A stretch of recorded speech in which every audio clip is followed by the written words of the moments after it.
creating conversation that you can share forward. That's what arrow.net is all about. ARROE.net. All right, let's do it. Let's do some pod crashing.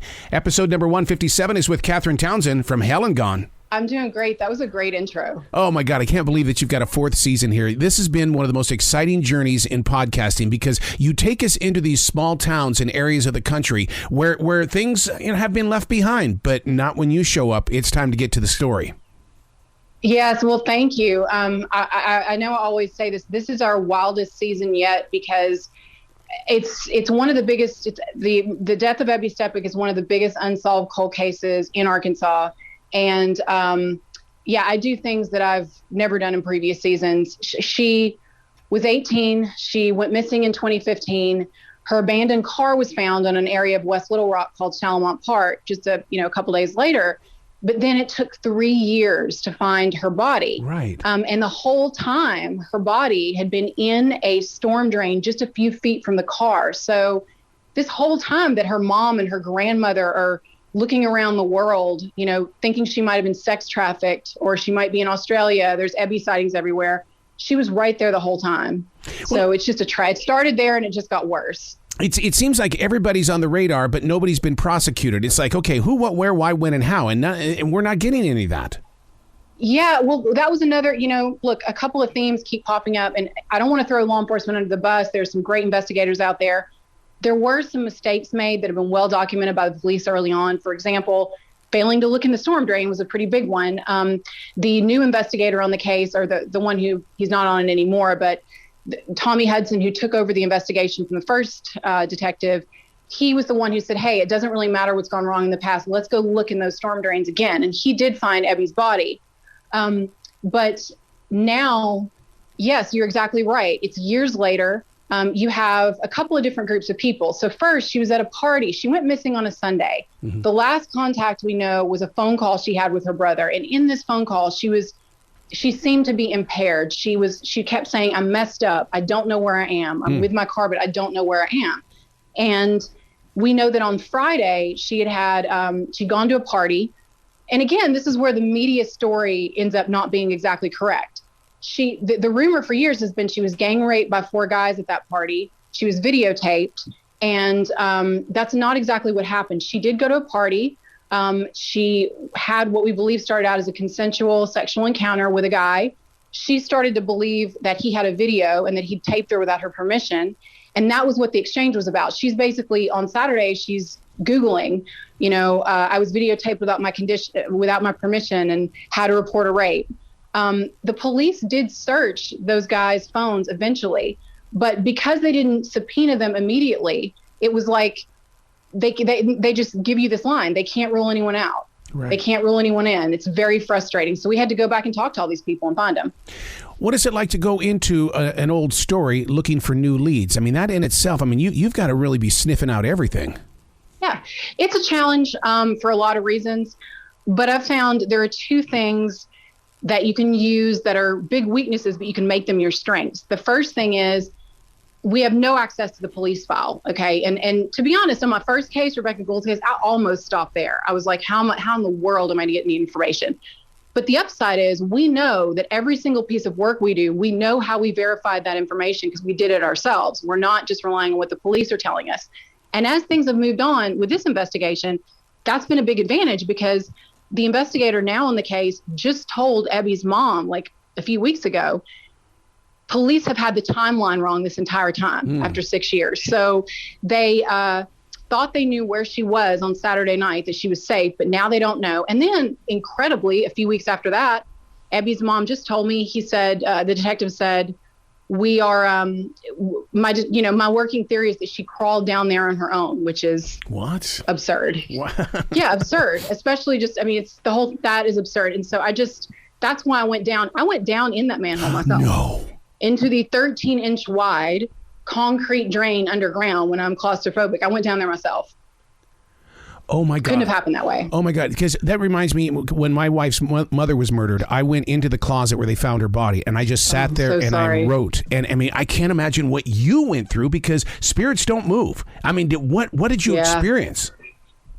It was scary. It's funny. People say, well, don't you get scared knocking on doors? It's really never. I never get scared with things like that. I take precautions, but I don't feel that primal fear. But I felt that primal fear because you have to go in first. You have to crawl down into the to pull up this heavy manhole. Yep. Crawl down this ladder, pull the manhole cover over you, which is very heavy, and then feel around in the dark to find the 13-inch wide pipe, and you have to shimmy in there. My partner had to pull me out by my ankles. Oh, my God. Mm-hmm. And it slopes down. So you can hear it. Well, you'll never hear the unedited version on the air of what I said, but it was pretty graphic. I was really scared down there. The idea that a young woman who was obsessed with her, her outfit was always on point. That's what her friends say. Her makeup was always perfect. She wanted to be a cosmetologist. She's the child of 2 hairdressers. She's not crawling down in a manhole with human urine. No. She's just not. No, not an 18-year-old because you felt how heavy that metal is. There's just no way an 18-year-old is going to pick that up and do that all by herself. It's so heavy. I guess theoretically the FBI apparently did some sort of reenactment and they had a smaller agent do it. I guess I could lift it, but I'm 5'11" and 128, and she's like 5'2", 110. So I don't know, circumference-wise, there's not a huge, but she's still smaller than me. I'm like a foot taller than her. And I got to tell you, I really struggled with it. The idea that you could do it in the dark as it's getting dark on a Sunday, like when you're impaired, messed up, out of your mind, there's no way you're going to do that. Right. And then pull it over your head and then feel around in the dark because her cell phone wasn't with her for the pipe. Someone put her in there. And it was someone very familiar with that part to know it was there. That drain pipe was there. You got to know it's there. You can't see it from the top. Jeez. I wish I could have been a fly on the wall with the meeting that you had with your producers and stuff like that when it came to editing out what you really said going into that pipe, because it's a moment that would ring, but at the same time you had to have known that we can't do that. Well, I don't, to be honest, I have a lot of trust in my awesome producer, and I'm not there during the editing process. Mm-hmm. She makes the donuts. I just put all the ingredients in there. So she does all that. But it's funny, I write the episodes and she does that. And there are times when I have cursed during an investigation, and I had someone ask me the other day about the little E, the explicit thing. And I said, yeah, that's going to stay there because I'm not going to tell a parent that they can't, express frustration. Right. And sometimes I'm going to express frustration. I'm not going to put all of it in there because that would be, a different story. But I reserve the right to curse sometimes during a murder investigation. Now, that's all there is to it. This took place in Arkansas. I'm in the South. I know how tight-lipped the Southerner can be, but I also know how gossip can, it's like playing the telephone game. By the time it gets back to you, it's all changed. How funny. We just did Ebby's mom, who has done a lot of outreach. She's totally amazing. She's just a warrior. And she's one of the reasons that she's really the main inspiration for me getting on the case in the first place. We just did Dr. Phil, and Dr. Phil said the same thing. He was like, it's a game of telephone. And I said, that's a word I used during the first season of Hell and Gone a lot. And it's interesting because that's helpful, but it's usually there's a grain of truth in every story. Yep. And it's just trying to figure out which parts are true, which ones are exaggerated, and which ones, sometimes they'll be totally false. But you've got to eliminate things. You got to be like Sherlock Holmes and go through. Some of these guys who were around on Friday night, it's my belief they had nothing to do with, what happened to Ebby. But unfortunately, over the years, because no one's been eliminated, it's following them around too. You know what I mean? So it's really bad for, of course, Ebby and her family are the first concern, but it has a huge effect on so many people, the whole community. Was it strange that none of Ebby's friends knew who she hung out with? When you brought that up, I was like going, really? And it's like everybody knows who I'm hanging with. Well, she was, again, this is part of, we all like to be Google detectives and keyboard warriors, myself included. But this is where being on the ground really helps, because her state of mind at that time. So she was a kid. She's figuring her life out, dating different guys, like hanging out with different people.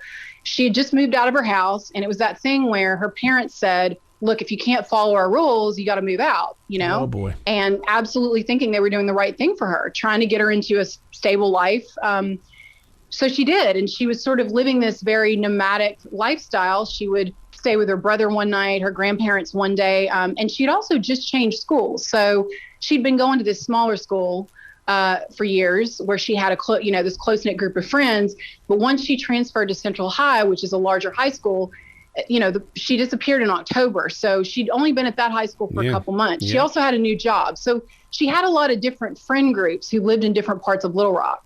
And that's why. When you show up in a city, how does the journey begin? Because you've got to get the sights and the sounds down first, because because the story's waiting, but you've got to build that story. How do you arrive on the scene and get things underway? Well, so I know I had an advantage because I know Little Rock well. I was actually born there, and I grew up in the southern part of the state, not far from there.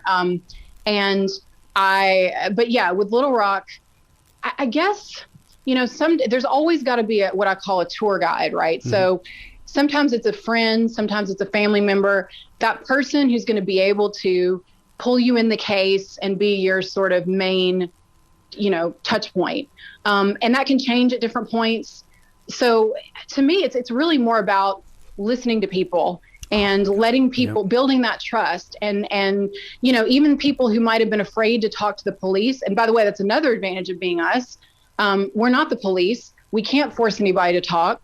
So really it comes from members of the community trusting me, trusting us, introducing us to other people, telling us we're okay to talk to. We're not out to get someone because they were doing drugs or something. We don't care about any of those things. We just want to know what happened. Everything says that you're a journalist, you're an investigator, but you're also a healer, and a healing in the way that you're getting people to talk about it. Do you ever feel those moments when they're releasing that? It's like this has been all pinned up inside of them for how many years now? 6 years? Yeah. Well, it's interesting. I think because someone said to me once, they've done other media things, and I've encountered this in media myself. This is one of the reasons I do the podcast and not a TV show, by the way. Right.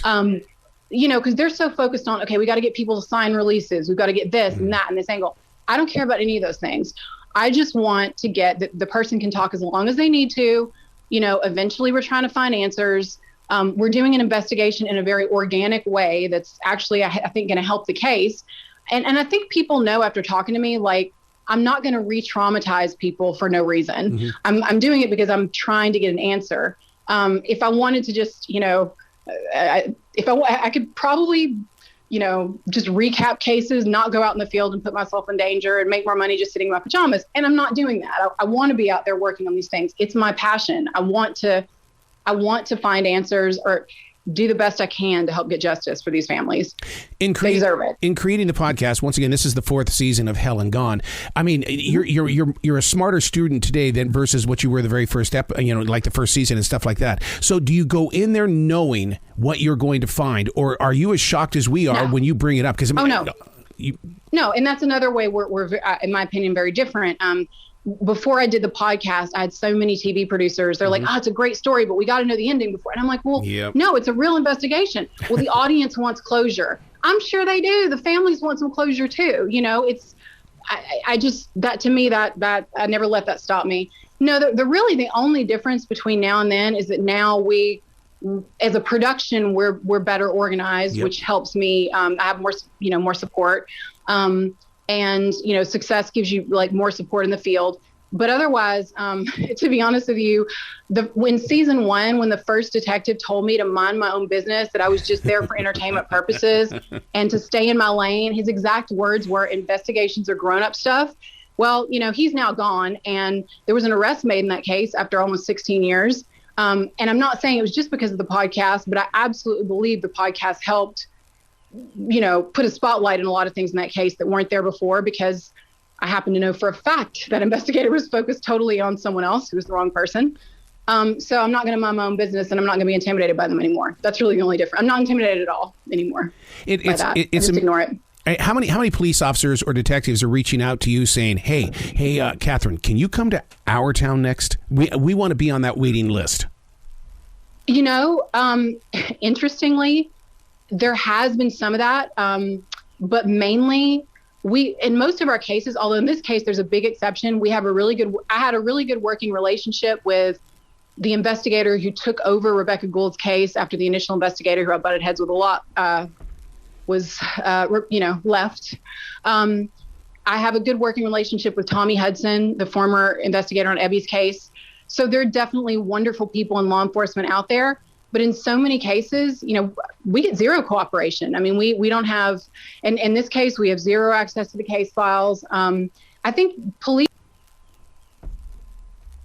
easier for them to be able to say, okay, there were mistakes made early on, let's move it on. Let's take a fresh look and not be afraid, to do that. And the other thing I really think we need to change the law. The law that says that police can classify something as I'm using air quotes, open and active investigation for decades on end needs to change. We need to make it a year or two and then it becomes public. Let someone else take over. That's what I think. Do you feel like Erin Brockovich when you go in there? Because you're digging and you don't stop. No, I honestly, what do I feel like? I don't know. Yeah, people say, don't you ever get scared? And I'm like, occasionally I do, especially when I'm in a manhole. But, I'm more pissed off than I'm scared. I'm pissed off that there's so many unsolved homicides, that so many missing, especially women, especially, people of color, are treated as like their cases don't matter. And that's not right. And that needs to change. And, I'm not going to be told to mind my own business anymore. Yeah. It's not happening. One of the things I've always loved about Hell and Gone is that, so many podcasters will put their entire seasons up. And I cheat. I'll go to the end, find out what's going on, and then I go back into the story. I love how I can't. You bait us. I love that you give us that episode, and then it's like, God, I got to have another one. And then we wait for it. Yeah, but can I tell you, the reason for that is not, it's funny. It's like, it's not some big master plan. It's because I'm actually still doing the investigation. I have found the best way. No, seriously, I'm doing it in real time. By episode 3 came out today. By episode 4, it is in real time. And literally, I can tell you, that's the reason we get the community involved. So when I tell the audience, you are an active part of this investigation, when they hear things on the podcast, they start calling and responding, and it's an actual real-time investigation. That's not just a tagline. God. That's actually what's going on, because I'm now writing next week's episode as we speak. That's the way to do it. That to me, that is modern-day journalism reaching areas that I wish we could have had 10 or 15 years ago. But it wasn't. It was there, but it wasn't there like it is today. Me too. I love it. I wish... I agree. That's what has me so passionate about this medium. I think it's a great way to tell stories. You can take all the time you need. It reaches a massive audience. I'm sorry, I had that on airplane mode. And I just, I'm very passionate about it. Well, I'm so glad that you're doing what you're doing, because once again, I'm always going to see you as a healer, and you're also that storyteller. You got to come back to this show anytime in the future, Catherine. The door is always going to be open for you. And I want the audience to know they're making a difference in this case. So it's real. It's not just every week. See, you're putting people first. I love that about you. I love that. I try, Well, you be brilliant today, okay? You too, and thank you so much for having me. All right, bye.